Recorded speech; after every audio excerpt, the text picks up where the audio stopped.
Meus pais e minha irmã deixaram minha filha de 17 anos no deserto. Sem água, com 46 graus de calor. Ela vai ficar bem, disse minha mãe. Ela só precisava de um tempo sozinha, disse minha irmã. Eu não gritei. Só agi. No dia seguinte, minha filha estava segura. Mas depois eles receberam uma ligação que deixou os dois pálidos. Vou te contar como tudo começou. Não foi com uma briga grande nem com gritos. Foi com um aviso simples no meu celular enquanto eu dobrava a roupa. Quase ignorei. Achei que era só mais um daqueles alertas bobos, tipo seu filho bebeu água ou deu 5 passos. Mas não era isso. Era o alerta de bateria fraca do relógio de emergência da minha filha, Alison. Ela tem 17 anos, é super organizada, do tipo que carrega o celular com 72% de bateria só por precaução. Um alerta desses vindo dela? Era sinal de problema. Liguei para ela. Caiu direto na caixa postal. Tentei de novo. E de novo. Na quarta vez, minhas mãos já estavam suando.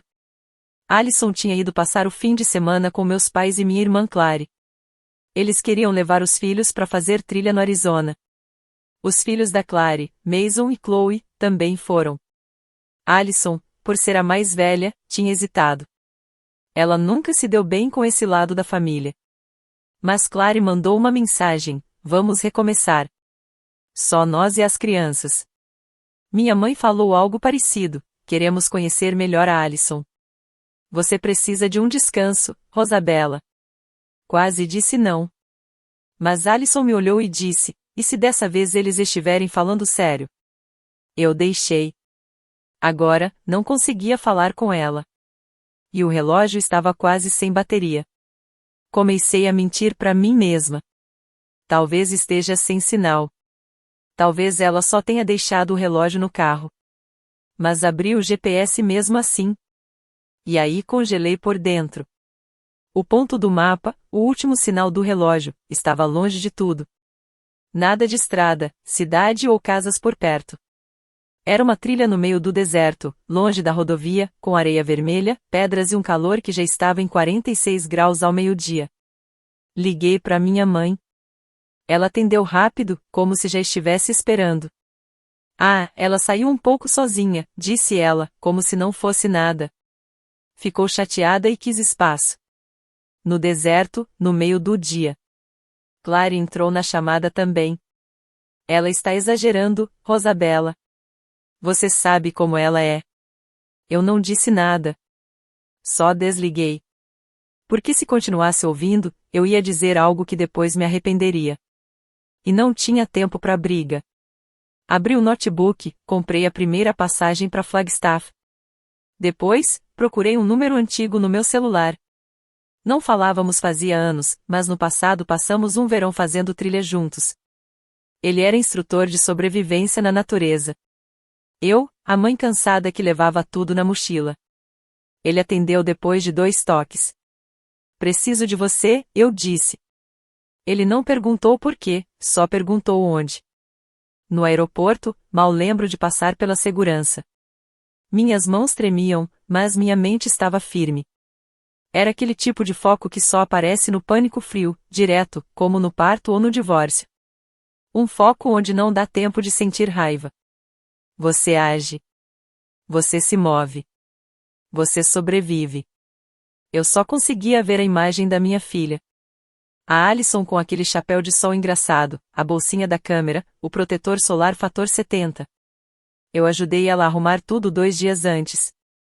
Pedi para ela se hidratar. Ela revirou os olhos. Abracei ela 2 vezes, disse te amo 3 vezes, achando que isso ia protegê-la. Quando meu voo pousou, o Luiz já me esperava perto dos jipes de aluguel com água, um mapa antigo de trilha e um kit de primeiros socorros. Ele olhou para mim e disse: vamos achar sua filha. Chegamos no início da trilha 1 hora antes do pôr do sol. Nenhum carro, nenhum outro trilheiro, só uma base de guarda florestal abandonada a uns 2 quilômetros dali. Mostrei o rastreador para ele. Ele fez uma cara séria. Ela tá bem fora do caminho principal. E se não estiver se mexendo, não é bom. Eu só balancei a cabeça. Não consegui responder. Se abrisse a boca, eu ia gritar ou vomitar. Começamos a andar. O ar parecia que queria arrancar minha pele. A bota encheu de areia. O coração batia alto no ouvido. Passamos por um leito seco de rio, uma embalagem rasgada de barrinha, e aí vimos um lenço. O lenço da Alison, amarrado numa pedra. Como se fosse um sinal. Luiz pegou e disse: ela quer ser encontrada. Minhas pernas quase cederam. Seguimos. Teve uma hora que achei que vi alguém lá longe, uma sombra. Mas era só miragem. Meus lábios estavam rachando. Parei de enxugar o suor. Cada segundo eu pensava, se eu tivesse esperado uma hora a mais, ela ainda estaria viva? E mesmo assim, em nenhum momento eu chorei. Porque chorar não resolve.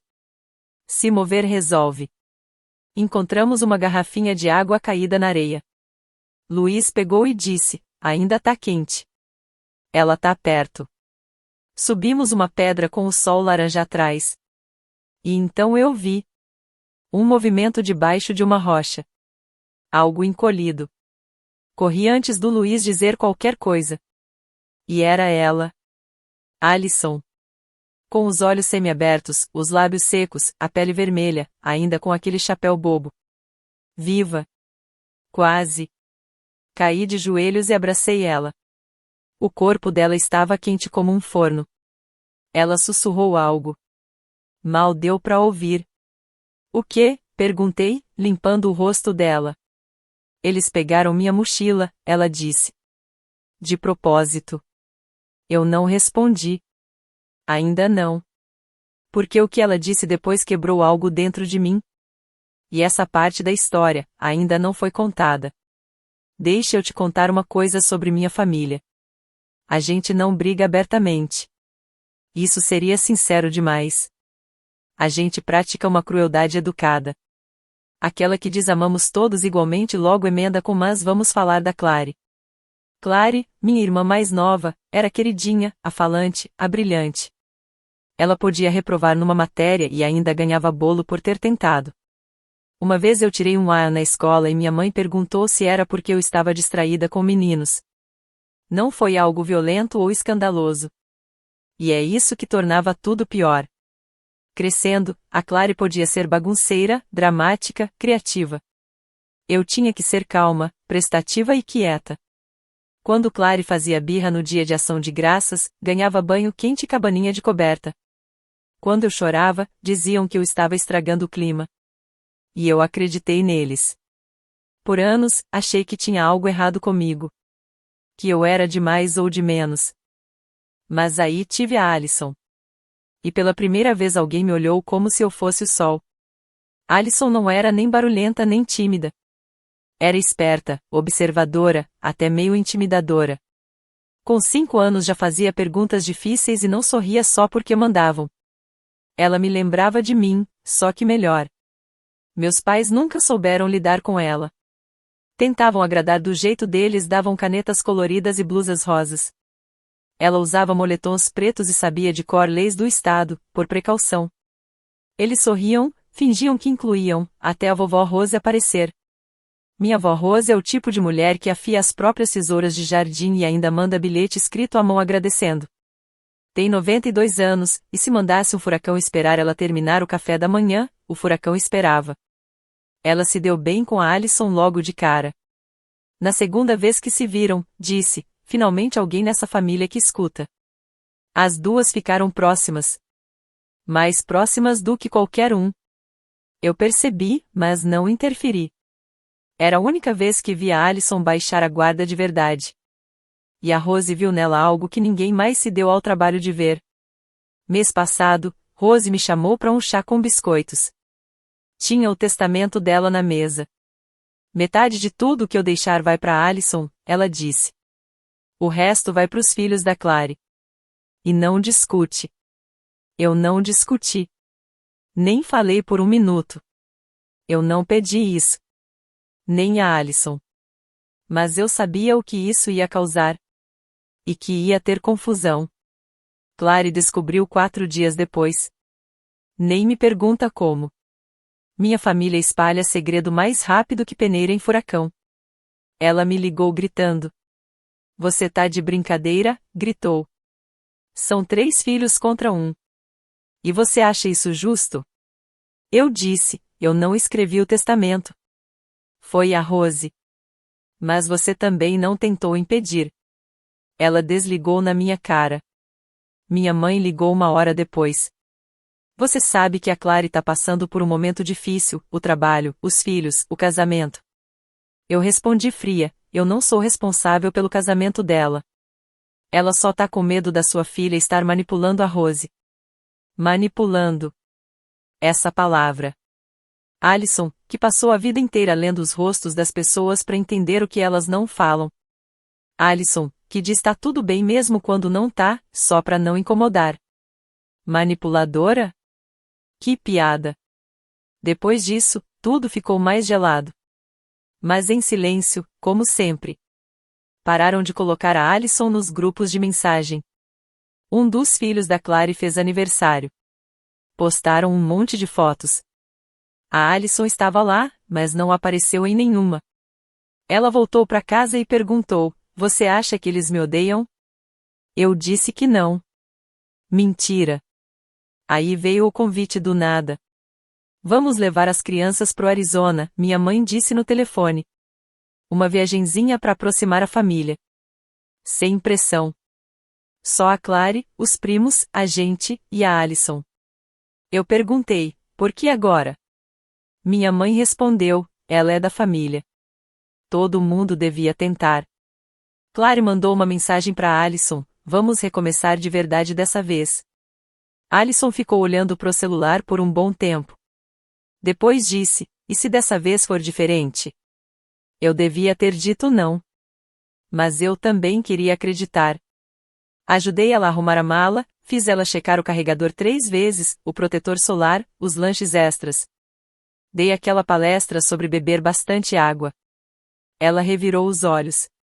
Você fala como se eu estivesse indo sozinha pro Vale da Morte, brincou. Eu não ri. Antes dela sair, abracei ela 2 vezes, disse te amo 3 vezes. Ela revirou os olhos de novo, mas deu um sorrisinho. E foi embora. Segundo ela, tudo aconteceu no 3º dia. Eles estavam fazendo trilha numa área seca, perto de Flagstaff.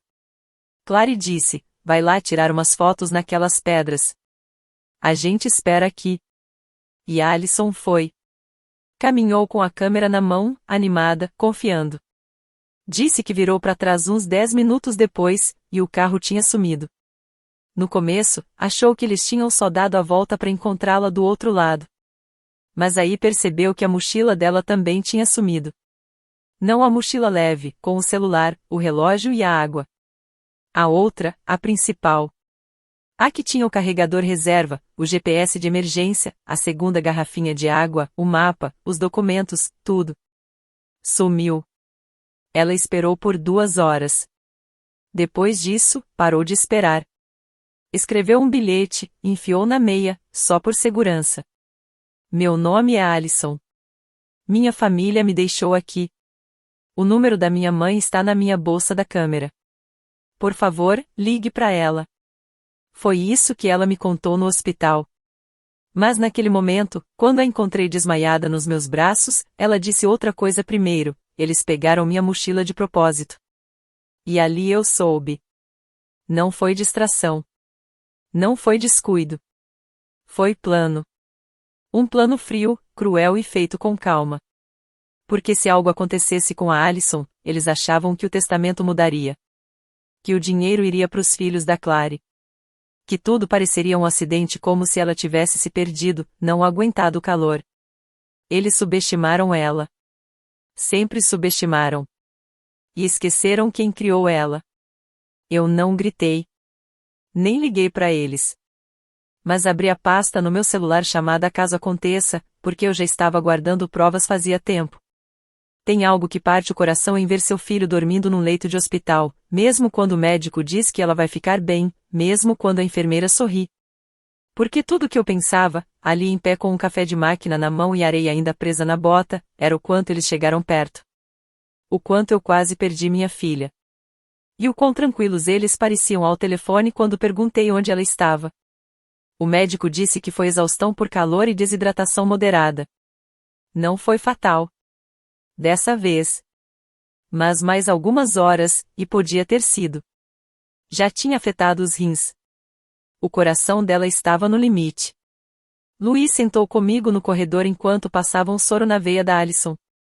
Ele não falou muito. Só me entregou uma garrafinha de água e levantou a sobrancelha. Eu disse, eles deixaram ela lá? Ele respondeu, imaginei. Fiquei olhando para a parede. Eles levaram a mochila dela. Ele assentiu com a cabeça. Queriam parecer inocentes, como se não soubessem de nada. Eu perguntei, você acha que isso vai colar? Luiz tomou um gole de café e disse, depende. Você quer resolver isso no silêncio ou fazendo barulho? Comecei no silêncio. Fiz ligações, juntei todas as fotos, mensagens, áudios que eu tinha. A mochila da câmera que a Alison escondeu debaixo da pedra ainda estava lá, com a câmera dela dentro. Claro que estava. Ela tem 17 anos. Filma tudo. Descobri que ela estava gravando quando a Clary mandou ela ir até as pedras. O vídeo era tremido, mas dava para ouvir bem. A voz da Clary, vai lá tirar umas fotos legais. A gente espera aqui. A Alison respondeu, tá bom, vou rapidinho. Depois, silêncio. 10 minutos depois, a câmera ainda ligada, Alison sussurra, pra onde eles foram? Eu subi o vídeo, salvei em 3 lugares diferentes, imprimi as imagens. Depois, peguei o histórico do GPS do relógio dela. Mostrava ela andando, parando, voltando, andando de novo, rodando em círculos, até parar totalmente. 2 horas sem se mexer. Aí, finalmente, apareceu o meu ícone chegando no mapa. Como se fosse o final de um filme. Não liguei para minha família. Nem mandei mensagem. Mas enviei um e-mail pro advogado da vovó Rose, o Sr. Benson, aquele que uma vez me mandou um bilhete escrito à mão pedindo desculpa por derramar vinho no meu casaco num Réveillon, 5 anos atrás. Ele cuida de tudo do testamento da Rose desde os anos 90. No assunto do e-mail, escrevi, urgente, incidente no Arizona. Anexei o vídeo, o GPS, a ficha do hospital, uma foto do bilhete que a Alison deixou na meia e a mensagem da Clary convidando ela para a viagem. Não escrevi nada além disso. Só os fatos. O Benson respondeu em menos de 1 hora, recebido. Reunião com Rose marcada para amanhã cedo. Minha segunda ligação foi pro departamento do xerife perto de Flagstaff. Não liguei pro 190, nem fiz drama. Liguei com calma e pedi para falar com o detetive responsável por casos de desaparecimento em trilhas. Expliquei tudo em frases curtas e diretas. Eles registraram que ela sumiu? Não. Eles foram embora depois que ela desapareceu? Sim. Voltaram para procurar? Não. Você acha que eles sabiam que deixaram ela lá? Acho. E posso provar. O detetive, moreno, ouviu tudo em silêncio. Depois perguntou, você pode vir aqui pessoalmente? Estou fora do estado, respondi. Mas posso enviar tudo e assinar uma declaração oficial. Ele ficou em silêncio por alguns segundos. Depois disse, vou te mandar um link seguro. Não manda isso por e-mail. Quando voltei pro quarto da Alison, ela estava acordada. Quase sem forças. Olhou para mim com os olhos cansados e perguntou. Eles vão vir aqui? Sentei ao lado dela e disse. Só se for algemados. Ela deu um sorrisinho fraco, com os lábios rachados. No dia seguinte, a voz dela voltou completamente. O sarcasmo da Alison também voltou. Ela perguntou para a enfermeira se o soro contava nos objetivos de hidratação do dia. Quando ela começou a melhorar, disse uma coisa que eu mesma não tinha coragem de pensar. Acho que eles nunca quiseram me trazer de volta para casa. Eu não neguei. Ela foi me contando tudo aos poucos. Que pararam num posto de gasolina e a Clary tirou por engano a mochila de emergência do carro. Que a Clary mandou ela desligar o celular principal para carregar mais rápido. Que os primos tinham recebido instruções, a Alison vai encontrar um amigo mais tarde. A gente pega ela na volta. Eles tinham planejado tudo. Perguntei se ela queria denunciar eles pessoalmente. Ela disse: Não. Quero que você faça isso. Eu respondi: Que bom. Porque eu já fiz. Naquela tarde, recebi o primeiro e-mail do advogado Benson. Assunto: incidente no Arizona. Ele escreveu: Conversei com a Rose. Ela viu tudo. Fique disponível nas próximas 2 semanas. Isso não vai ficar em silêncio por muito tempo. Logo depois, recebi a mensagem do detetive Moreno. Estamos preparando o relatório formal e um pedido de indiciamento, colocar menor em risco, negligência infantil, não reportar desaparecimento. Vamos contatar os envolvidos diretamente. Mesmo assim, eu não liguei para minha mãe, nem pro meu pai, nem para Clary. Não era por medo do que iam dizer, era porque eu já sabia.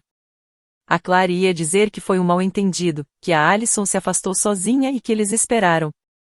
Minha mãe ia dizer que eu estava exagerando. Meu pai não ia dizer nada, só ia me mandar um artigo sobre perdão em família, sem explicar nada. Eu não queria mais mentiras deles. Eu queria silêncio. E queria que outras pessoas ouvissem a verdade antes que eles inventassem alguma história. Não postei nada nas redes. Mas atualizei meu arquivo de emergência, aquele que a vovó Rose chamava de pasta do fim da família. Agora tinha uma aba nova chamada Deserto. Dentro, estavam cópias de tudo que enviei ao Benson e ao xerife.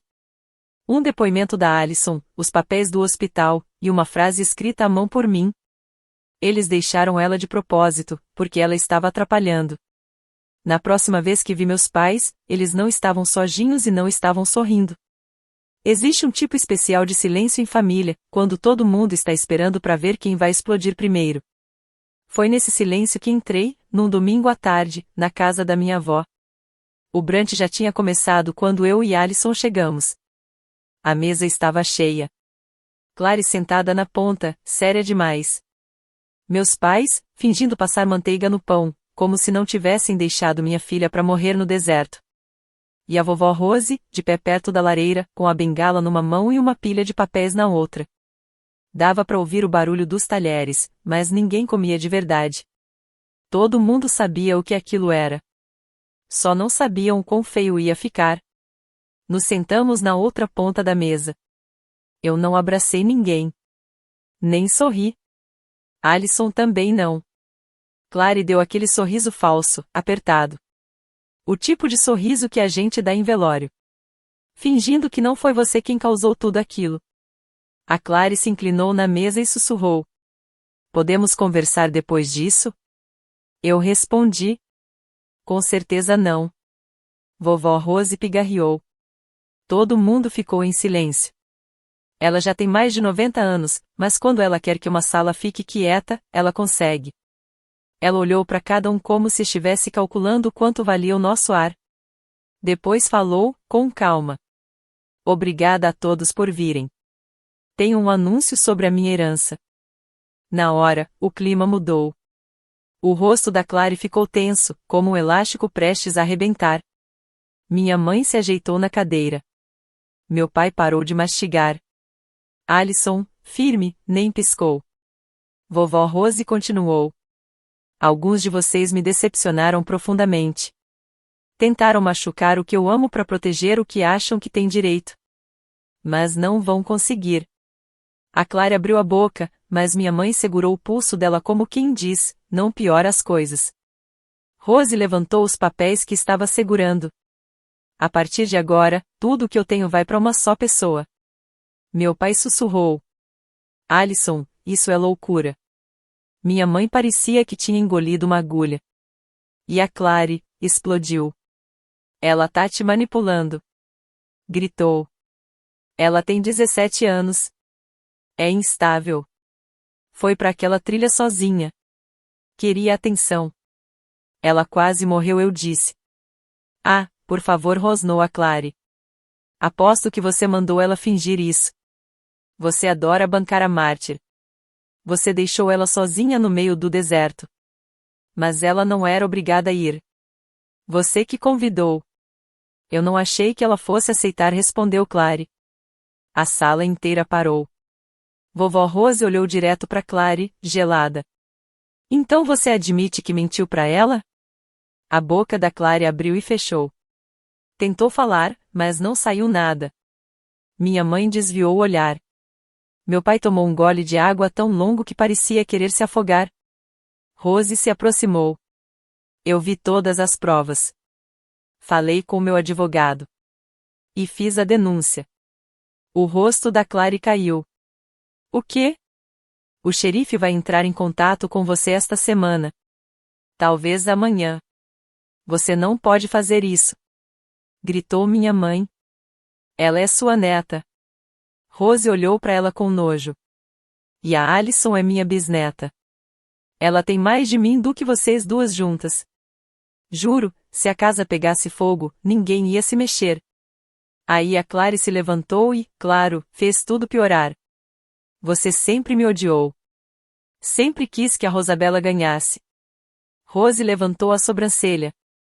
Você acha que isso tem a ver com a Rosabella? Clary olhou para mim. Foi você que fez ela fazer isso. E pela primeira vez no dia, eu sorri. Não, eu disse. Foi você. Eu só garanti que os outros vissem. Na semana seguinte, as acusações foram registradas oficialmente. Colocar menor em risco, negligência, não comunicar desaparecimento, tentativa de fraude e interferência em herança. Meus pais contrataram um advogado. Clary contratou uma assessora de imprensa. O grupo da família ficou em silêncio. O convite de Natal foi cancelado sem aviso. E a Alison recebeu uma carta escrita à mão da Clary, que começava assim. A carta terminava com: eu não queria que as coisas chegassem tão longe. E depois: por favor, não destrua a família inteira por causa disso. Alison não respondeu. Dobrou a carta ao meio e jogou direto no triturador. Muita gente gosta de dizer que família é tudo. Mas a verdade que ninguém fala é, nem toda família é boa. Tem gente que só tem o mesmo sangue que você. E às vezes, o que elas mais merecem é distância. A última vez que vi minha mãe foi no estacionamento de um mercado. Ela me parou e disse: você vai mesmo acabar com tudo por causa de um mal-entendido? Eu respondi: você deixou minha filha no deserto. Ela piscou e disse: mas ela tá bem agora, né? Eu nem respondi. Só virei as costas e fui embora. Meses depois, Alison começou a fazer terapia. Não porque eu mandei, mas porque ela quis. Ela disse: eu preciso falar sobre isso em um lugar onde não preciso te proteger. Eu respondi: justo. Ela ainda é quieta, ainda é esperta e sarcástica. Mas às vezes, eu pego ela rindo de vídeos, dormindo com a porta aberta. Deixando copos em cima da pia, como se soubesse que aqui ela está segura. Hoje em dia, a gente não vai mais em festas de família. A gente vai fazer trilha, só nós duas. Levamos água demais, carregadores extras e um apito que a Alison adora usar sem motivo, só pra me irritar. E eu deixo, porque toda vez que ela faz isso, eu lembro que ela está viva. Eles queriam que ela sumisse. Agora, quem sumiu foram eles. 9 meses depois, voltamos pro Arizona. Dessa vez, não foi pra trilha. Foi pro julgamento. Meus pais e a Clary foram acusados de colocar menor em risco, negligência, não reportar desaparecimento, conspiração para mexer na herança. E sim, tentativa de homicídio. Porque quando a história toda veio à tona, a mochila sumida, o relógio descarregado, o calor extremo, não dava mais para fingir que foi um engano. Alison deu o depoimento dela. Ficou firme, com aqueles olhos frios, e disse: eu não acho que eles se importavam se eu sobrevivesse. Acho que estavam torcendo para eu não voltar. Eu também falei. Fui breve, direta, só os fatos. E aí veio a sentença. Clary 9 anos de prisão, sem chance de liberdade nos primeiros 5. Meus pais 6 anos cada. O juiz falou: isso não foi descuido. Foi abandono planejado com interesse financeiro. Se não fosse pela força da vítima e a ação rápida da mãe, estaríamos julgando um assassinato. A gente saiu do tribunal e sentiu o sol. Alison respirou fundo, mas não disse nada. Nem precisava. Algumas vitórias fazem barulho. Outras são silenciosas. Essa aqui é definitiva. Então eu te pergunto: você acha que fui longe demais? Ou nem cheguei perto do que eles mereciam? Comenta aí. E se quiser mais histórias assim, se inscreve. Porque às vezes, a justiça vem e às vezes, é pessoal.